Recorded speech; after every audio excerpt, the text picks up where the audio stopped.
So Landguard's a really special place. It's a site of special scientific interest and a scheduled monument. It's got a Grade 1 listed fort, a local history museum. It's got the best views of a working port anywhere in Europe and surrounded by the coast. So we've got the Orwell Estuary, the Harwich Haven, and then the North Sea borders us. And just to the north, we've got the town of Felixstowe. So Landguard's had a military presence for centuries. The first sort of small fortification down here was back in King Henry VIII's time. So we're talking back in the 16th century.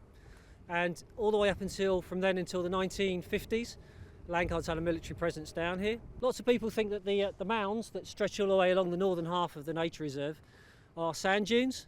In fact, they're actually remnants of the rifle butts. Now, these were the part of the ranges that used to extend all the way out into the port, up to 600 yards, because where the port is now used to be a huge military establishment. There were military barracks for the army, there was a Royal Navy air station there with seaplanes and lots of other military activity going on. Lots and lots of soldiers used to come down here from Victorian times and do all their training down here. So you'd have the local militias, which were like the reservists of their time, and other military units in around Suffolk and East Anglia. They would come here for their summer camps.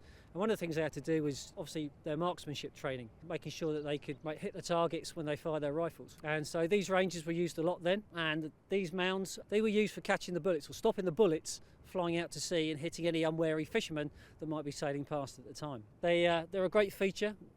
People like to walk along the top of them because you get fantastic views back into the port and also out to sea and along the coastline.